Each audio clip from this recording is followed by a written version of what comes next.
have that it's 3 o'clock. I call the September meeting of the Planning Commission to order. First, I'd like to welcome Lee Whiteley as a new member of the Planning Commission. Glad to have you with us. Do I hear a motion for approval of the minutes from the August meeting? So moved. Second? Second. All in favor? Opposed? Abstain? Motion carries. Mr. Mosley, you have any updates that? Yes, ma'am. I did want to let the commission and the audience today know that items 2 and 3, again, have been requested to be tabled at the applicant's request. They're asking that be tabled to the October 27th Planning Commission meeting. If you'll handle that when we get to those items on the agenda. We'll just pass those by. 27. October 27th meeting. All right, the first plat, the Lakes at Anderson Road. Yes, ma'am. This is a request for a preliminary plat. It's 10 lots on the east side of Anderson Lakes Road. The applicant's Register River LLC for Siobhan and Pat Yangasopio. Excuse me. They are requesting, the subject property is zoned R3. You'll see it here located between these two subdivisions, Anderson Lakes and I believe that's Northtown. The applicant is requesting a 10-lot subdivision off of Anderson Lakes Circle. The purpose of this is to divide this into 10 single-family homes. You'll see 9 of the homes are located at the terminus of Anderson Lakes Circle here, extending that road. And the 10th lot will take access directly from Anderson Road here. These lots all meet minimum lot size and minimum lot width for the subdivision in the R3 zone, and so planning staff recommends preliminary plat approval. The surveyor comments have been met, and the plat meets minimum requirements for subdivision and public works manual. The engineering department recommends preliminary plat approval. They will be required to submit an infrastructure and construction grading plan. If this is approved by the Planning Commission, and then once the infrastructure is constructed, they'll provide bonds and bring it back for final plat approval for the Planning Commission. Opelika Utilities Board reports that water service is accessible to this subdivision through a water main in the road, right of way of Anderson Road, and this subdivision is outside of the Opelika Power Services territory. Okay, we'll have a public hearing now. Anybody who would like to speak about the Lakes at Anderson Road, come to the microphone over here, state your name and your address, and just, you're allowed one time at the microphone and no more than 5 minutes. Thank you. My name is Bill Caskey. I live at 521 East Sanford Avenue in Auburn, but I own the property at 2512 Rocky Point Drive in conjunction with my daughter and son-in-law. So that would be lot 26 on that particular picture, which would be to the far right, the second property in, so right behind proposed lot 3. So I'm opposed to the destruction of all that wooded land behind it, which is right behind my property. That if they want to develop it, then I would hope that they would put a buffer in there, maybe 50 feet of wooded land that runs parallel to all those lots in Northtown. When we bought that house 2 or 3 years ago, it was indicated to us that that would be, wooded area, and it wasn't going to be developed. Now somebody's looking to develop it, obviously, but there ought to be a different way for them to route the road instead of the circle. Could they come in a different way that brings the road in parallel to the back of Northtown and have that be protected land so that the houses in Northtown that back up to it aren't subjected to a bunch of houses built right up to their backyards. So that we've put up a fence, but it's not a privacy fence, it's a wrought iron fence, so that you could see through into the woods. And now there'll be, a lot there, lot 3, that backs right up into our backyard. So I expressed my opposition, and as I said, suggestions that they could find a different way to route the road, or be required to put a buffer between the houses in the Northtown subdivision for the ones that they're developing. Thank you. Okay, thank you. Anybody else?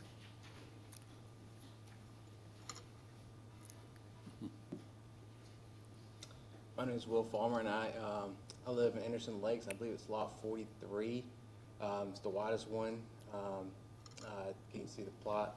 But we are in agreement with the gentleman that just spoke. We basically bought that lot for the wooded area behind there to have privacy. That was the main reason we got the lot, to have privacy. With this going on, it'll actually take away from our privacy, and then it just kind of ruins the whole reasoning for us getting that lot and that house and everything. So we want to express our opposition for it as well. Thank you. Okay. Anybody else?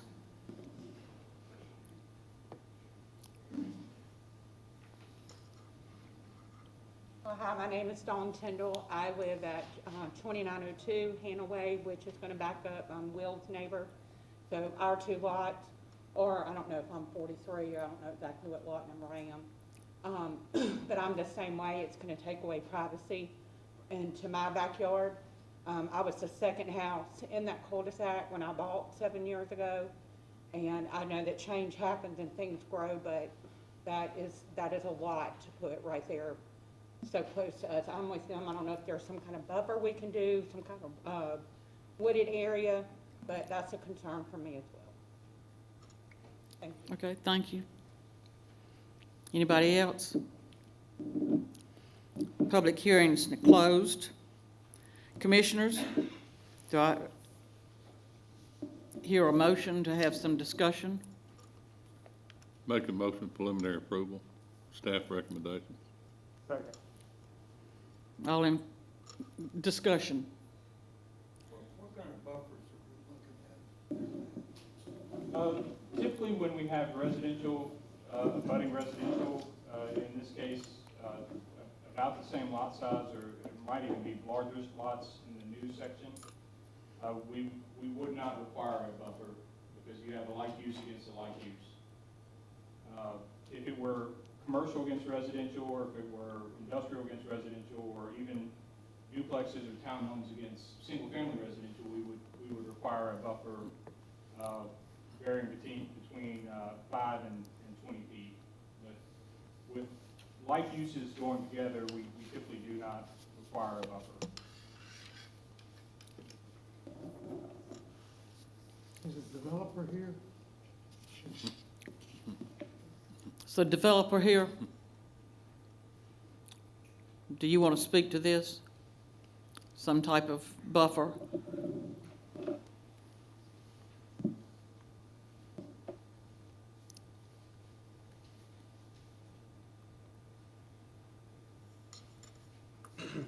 Hello, I'm Brandon Bolt with Bolt Engineering. We don't feel that there's any buffer warranted here. The size lots proposed are substantially larger than those that are abutting it. So it's well within the R2 zone. I'd like to leave it as it is. Okay. Any other discussion from the commissioners? We've got a motion and a second. All in favor of the motion to approve the preliminary plat approval? Say aye. Yes, say aye. Excuse me, sorry. Are those opposed? Abstain? Motion carries. Thank you. Skipping 2 and 3. Actually, we would request that you formally table those items to, well, let me just go through real quick and read them in, and then we will we'll request that you table those. Item 2 is a preliminary approval at the intersection of northwest corner of Veterans and Academy. The applicant is Brandon Hayes, representing David Goolsby. It's C2 with Gateway Corridor primary overlay. They're requesting preliminary plat approval for 61 lots over, and that has been reduced. They sent us a new revised drawing, which it's actually, well, they didn't send a new plat, but it is they've reduced the number of lots down to 58, but I think they're still discussing this with the property owner. And so they have asked that it be tabled. We are recommending approval, subject to some buffering, because there is some difference in uses here, and then also some other minor changes. But as I said, they are requesting it be tabled to October 27th. Do I hear a motion that we table this? Do I hear a second? Second. All in favor, say aye. Aye. Aye. Opposed? Abstain? Motion carries. Item 3 is the conditional use for the same request, and I'll just briefly mention that, again, this was originally 59 units. They dropped 1 unit out in the latest revised plan that we got over the weekend, and it also takes out the access to Veterans Parkway. We're still somewhat reviewing this ourselves, but they have asked that it be tabled, and so we would ask that you table this to the October 27th meeting. Do I hear a motion that we table this? Make a motion to table October 27th meeting. Second. All in favor, say aye. Aye. Opposed? Any abstain? Motion carries. 4A. Item 4A is a request for annexation. It's at 3001 Columbus Parkway. The applicant is Michael P. Johnson, representing Barbara Van Hooser. It's in the planning jurisdiction as it's outside the city limits. And so you see the surrounding zoning here. This is the furthest property out on Columbus Parkway towards Columbus on the south side of the street. The applicant is requesting to annex 38.3 acres with 550 feet of frontage along Columbus Parkway. The next 2 items deal with what they would like to put on there, and that would be 107 single-family homes in the R3 zone. So there's a following request to rezone it and then for a preliminary plat approval for a subdivision. We do recommend a positive recommendation to City Council to annex this property into the city limits. The property across the street and to the west are both currently in the city limits. Engineering department has no comments, and water service is available through the water main of Columbus Parkway should the property be annexed. This is outside of Opelika Power Services territory.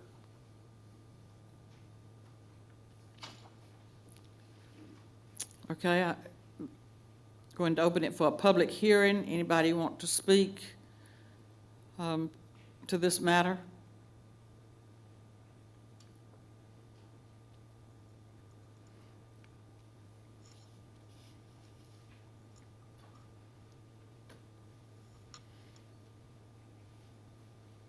My name is Cedar Jones Fisson, and I live at 2705 Columbus Parkway.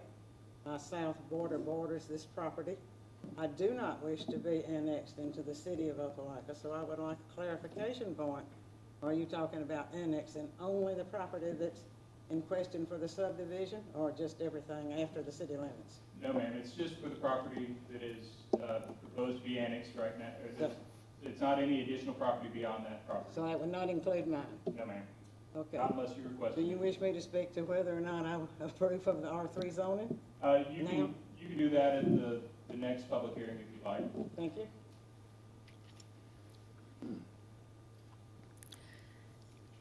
Anybody else need to speak on this matter? Close the public hearing. Commissioners, do I hear a motion for a recommendation or Make a motion, positive recommendation to city council. Second. any discussion? This looks to me like just straightforward annexation. Any problems with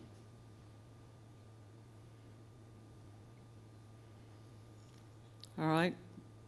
Do I hear, all in favor, say aye. Aye. Opposed? Any abstain? Abstain? Motion carries. The next item deals with the same property. Again, this is a request to rezone the property subject to approval of the annexation. The property, when it typically comes into the city limits, if there's no other zoning, would come in as an R1 zoning, which is our lowest intensity residential zoning. They are requesting to come in with an R3 zoning designation.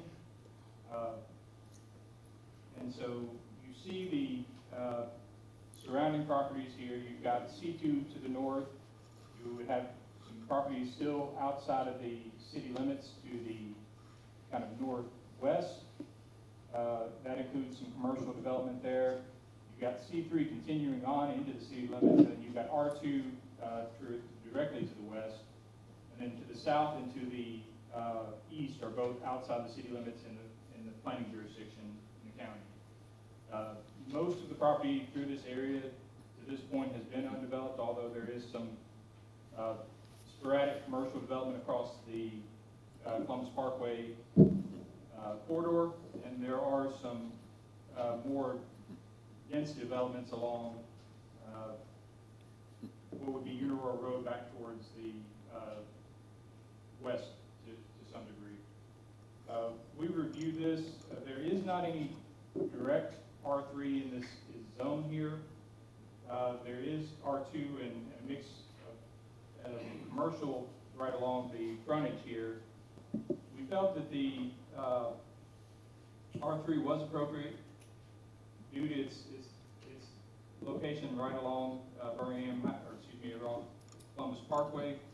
The proposed density that they're showing in this development is about 2.79, which is just above what would be allowed in the R2 zone, so it's just barely above the R2 zoning designation. But we are recommending a positive recommendation from R1 to R3, subject to the approval of the annexation. The engineering department had no comment, and again, this is available for water service through Columbus Parkway, should it be annexed, and the subdivision is outside of the Opelika Power Services territory. All right, do I hear anyone speaking on this matter of public hearing for the rezoning?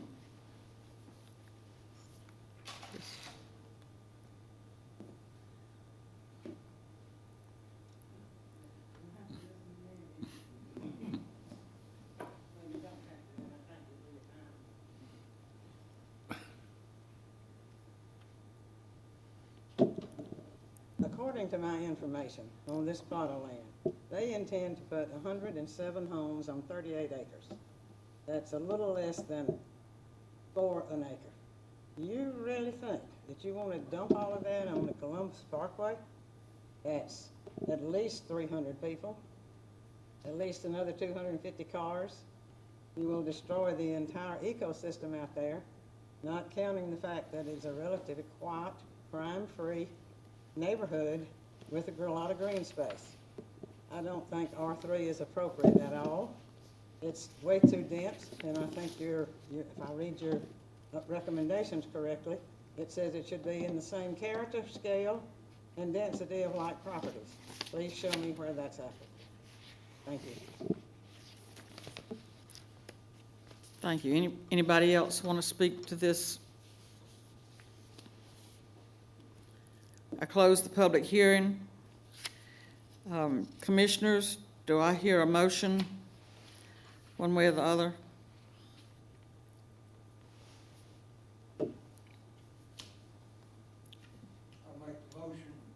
I make the motion to rezone this property to R3 with staff recommendations. Second. Any Motion for positive recommendation. To the city council, yes. Second. Thank you.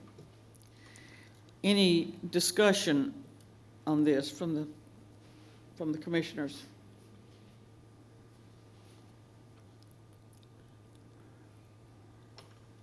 Can I have a say-so, Guy?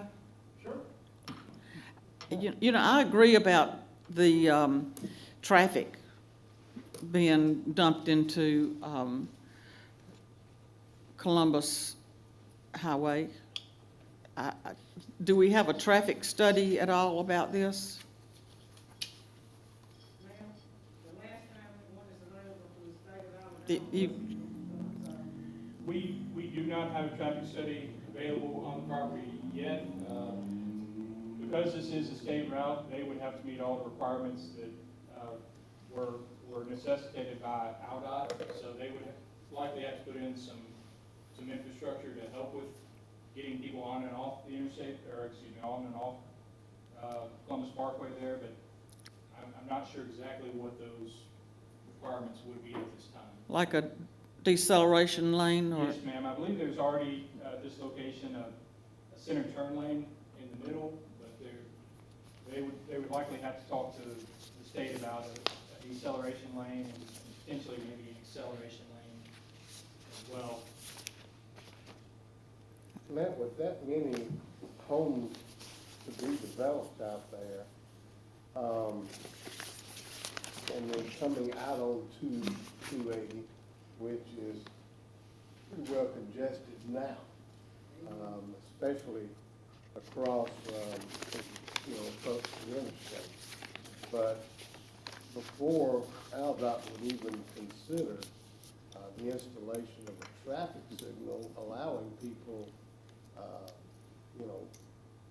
to exit out of the subdivision, there'd have to be a traffic study, but we're talking AlDOT, and I mean, that could be, I think it's something that needs to be addressed. Grant you, that portion of 280 is in fact, or Columbus Parkway is relatively wide, but we got people screaming up and down 280.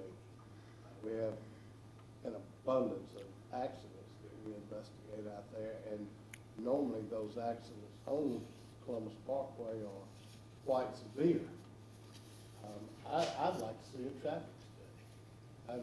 I mean, a more current one, because there's just so much flowing from that area in Opelika, and certain times of day, especially more rush hour.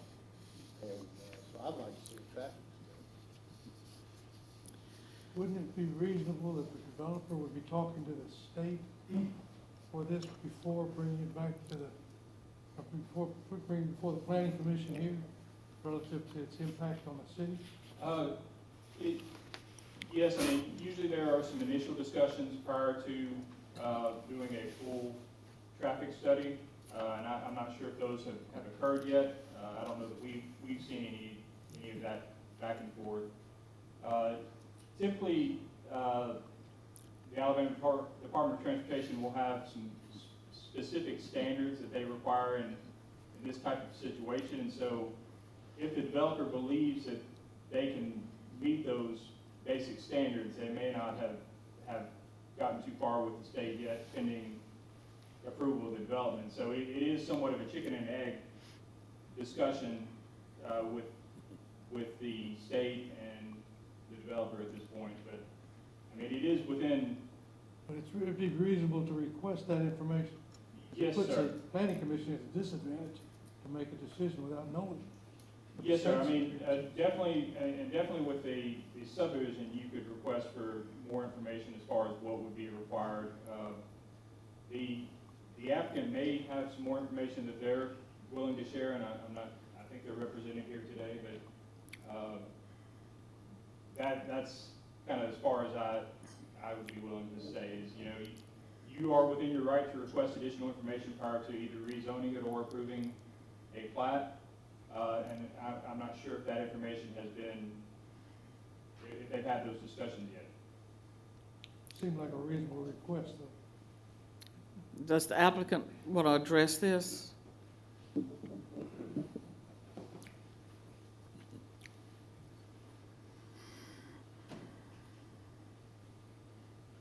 Good evening. Brett Basquin with the Foresight Group. I'm the civil engineer on the project. We've had initial conversations with Aldott on the driveway location and placement.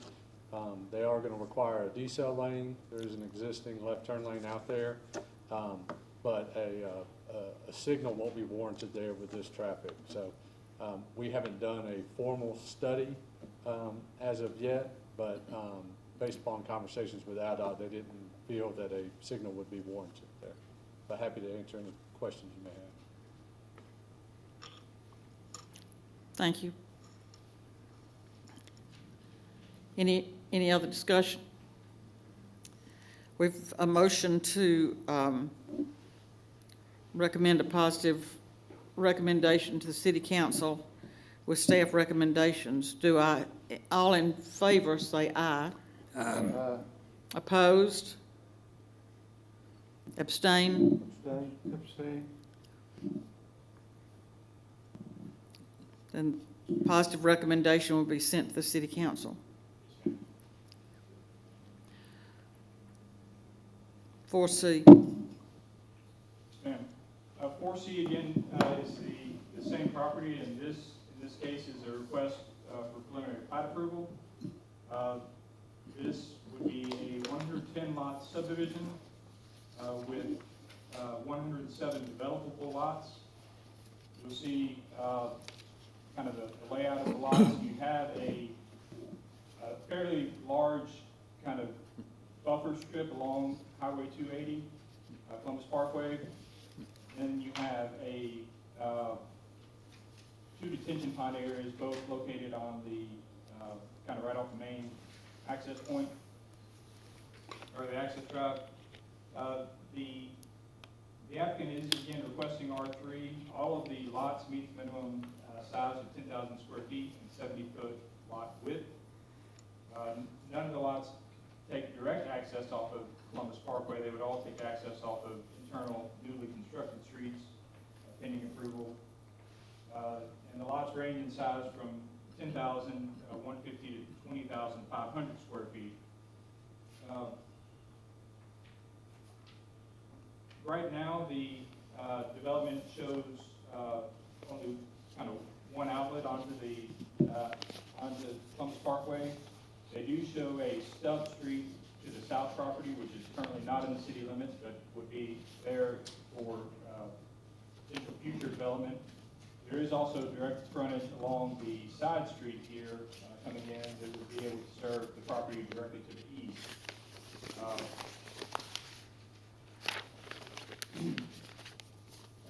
Staff does recommend preliminary approval of this, subject to council approval of the annexation and the rezoning request, subject to the following: that final plat, all signature line certification, flood information, and data requirements be provided as required by the subdivision regulations. Add the vicinity map to the final, install underground utilities, install sidewalks on at least one side of the street. On the final plat, provide a 60-foot wide stub street to the right-of-way to the western property line.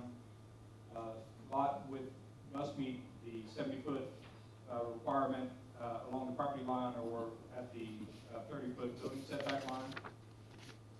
Each, for the detention ponds, provide lot numbers and add notes there on buildable lots, and provide an access easement where they're not currently directly accessing the street. Add a note to the final plat providing owner information for the detention pond and who will be responsible for maintaining them. Provide a street name for the proposed streets with review by the engineering department, and then provide a buffer screen on the double frontage lots adjacent to Columbus Parkway, as provided in subdivision regulations. That would be adding some screening along the main street here so that these lots aren't directly looking back out to the busy street. The engineering department notes that they have addressed all their comments and are recommending preliminary plat approval.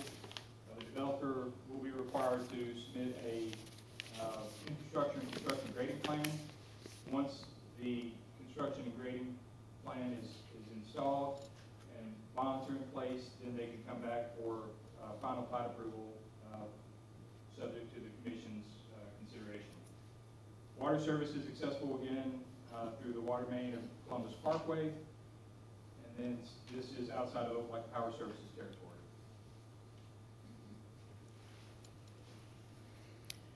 I'm happy to answer any questions you may have. Having a public hearing now. Does anyone want to address this?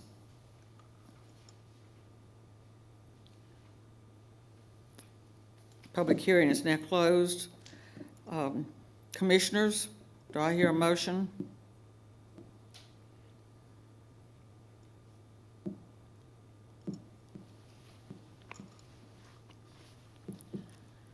Motion to approve with staff recommendation. Second. So this is just for the subdivision.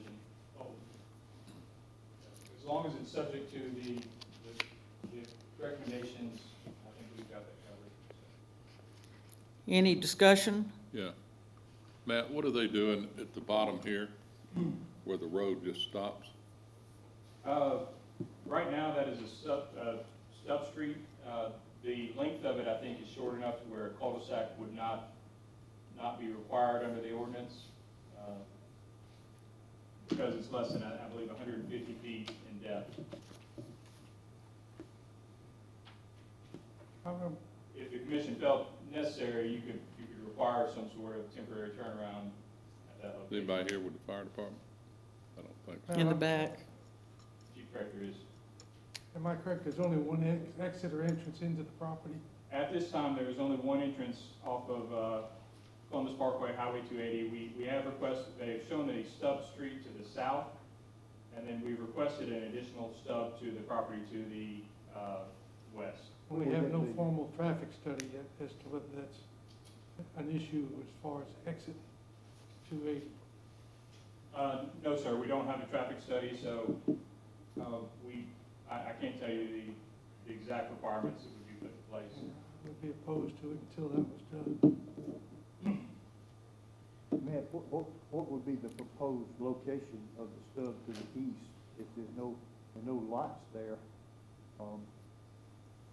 beyond the back lots, lines of the lots that are there? Where would it come into? Come into that little curve? No, sir, it could potentially come at extending any of these east-west streets here. They would likely have to readjust their lots to see if they could still maintain the same number of lots through there, or might have to lose a lot potentially there. Property to the west is undeveloped, and it is in the city limits. I don't know that the applicant there has any, or the property owner there has any plans to develop it, but we typically do request that type of access when you have large lots adjacent to the building. Chief, it's 140 feet back up in there. You good with that?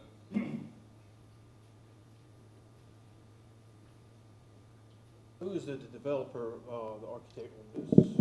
Mr. Bassman is the engineer of record for this. I would need to get with him and speak with him on that, with a fire inspector, and look at it. The thing is, they don't have dead-end streets, so it does makes it a little more accessible, but it depends on if the streets meet the width.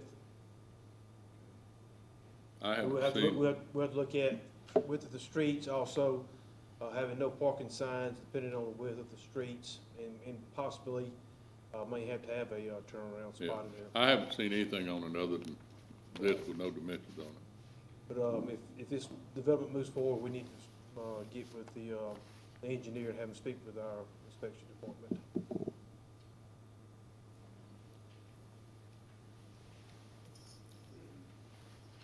Any other discussion? We have a motion and a second to approve. All in favor, say aye.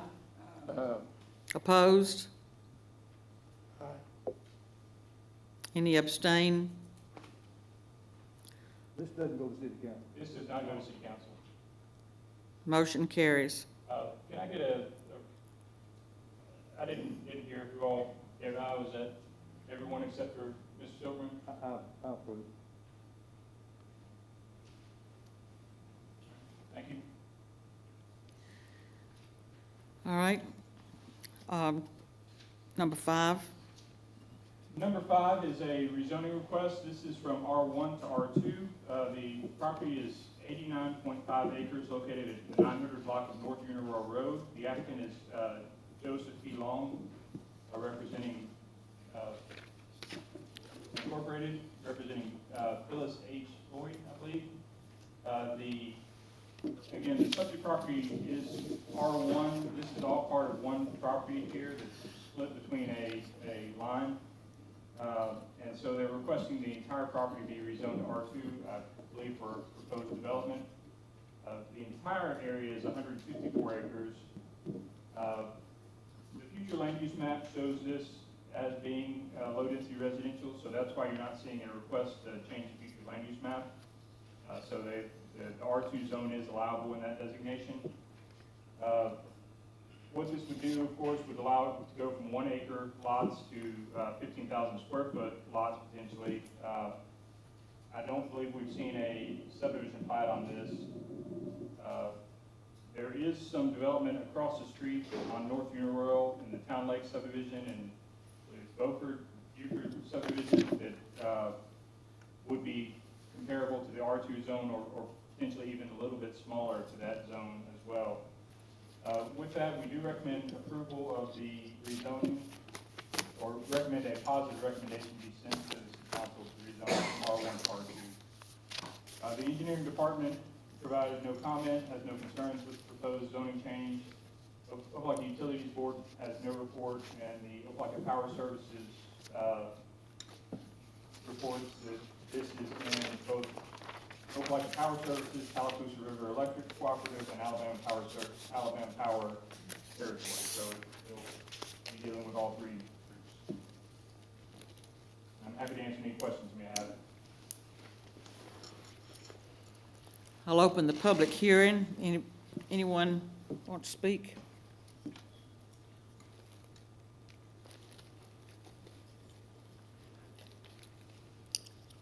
Hey, I'm Alfred Mitchell, and I own the property to the south of the subject here, 703 North Uniroyal Road.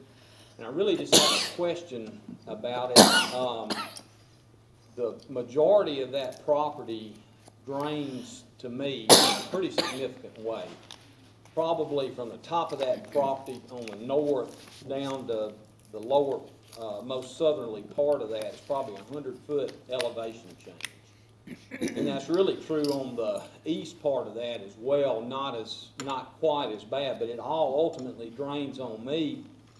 And my question is, if I did my math right, if with an R2 you can put a house on a 4/10 of an acre, so quite a few houses, which is fine, but what are the sewer plans for this property? Considering that topography, which isn't represented on this map, but naturally that's a concern, to me. So that's my question. I don't know if anybody can answer that or not. We don't have a topographical. Blake. Does the applicant representative want to speak here? It may be better to go ahead and have the other person in the public hearing speak. Okay. All right. All comments. I'm Leo Douglas, and I live at 1100 North Uniroyal Road. I'm not against the rezoning because that's going to cause my property value to go up. But my concern is the traffic that's going to be dumping into North Uniroyal Road. We have a trailer court at the end of the road before you get to the light, and those people walk to the stores at the end. Will the city do something immediately upon this recommendation to fix so the citizens don't have to walk in the street, in the traffic to get to the store? There's a ditch with a bridge, and that's my real concern. Is the increase in traffic is going to also increase the possibility of someone getting hurt going down to the stores on that road. Okay. Anyone else want to speak to this matter?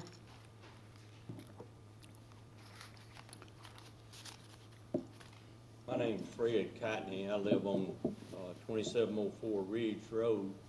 My first question is how do y'all notify the property owners, how do you get that information? Because I own all the property on the east side of this, from all the way to Ridge Road to the end of it, and I wasn't notified about this.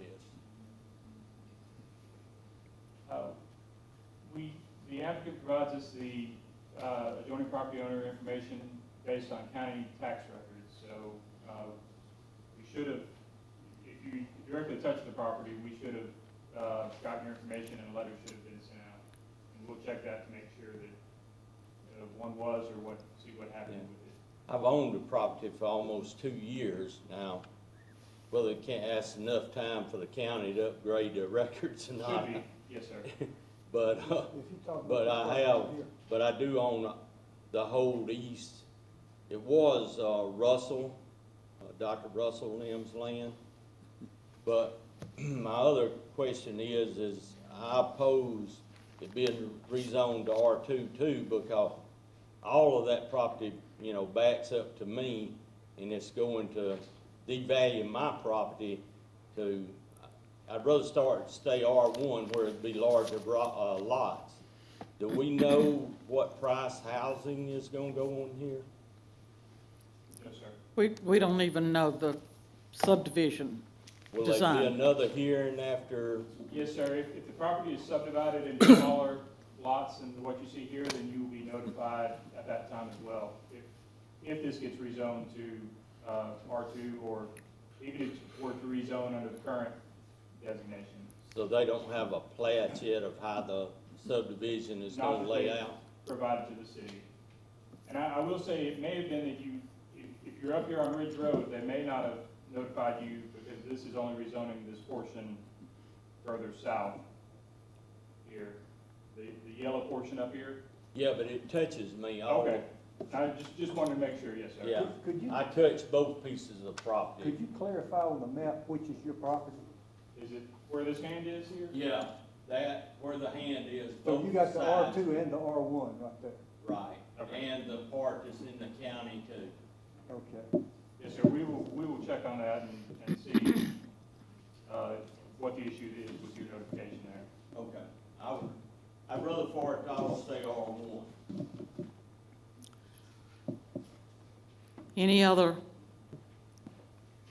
Anybody else want to speak with the public hearing? Public hearing is now closed. Would the applicant's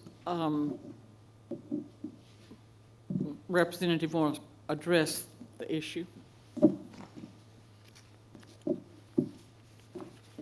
My name is Woody Harmon. I think the only question at hand that is about the sewer. This property will have to be sewered, and go to the city sewer. There's multiple things we've looked at, but as these lots being congested as they are, they have no choice to all go to a sanitary sewer and go to the city wastewater treatment plant. Can I ask a question again? To clarify, yes. So if that's true, and again, I know that topography is not represented on that map, but it's a good from my property all south and to the east of this piece. Like I said, it's a good 100-foot elevation change uphill from my place. Correct. And even on this front part up here where I border it. So that might be some challenges, would it not? I mean, it challenges, but not undoable. I mean, pump station can pump a considerable amount, even if it requires more than one. Pump station most likely. I mean, there is sewer on the Uniroyal Road, now that the other subdivision ties into, I'm pretty sure. No, not on North Unival, in the town lake area. That's where I'm from, I'm sorry, yeah, right there. So anyway, that, again, this is just preliminary for the owner. Again, the rezoning is contingent upon him being able to develop this, and that was the first step. You know, the further design will be done once that, is done. This is just for rezoning right here, the property. Maybe y'all can get together to talk about the topo. Okay, So Commissioners, do I hear a motion? Make a motion, positive recommendation, city council. Do I hear a second? Second.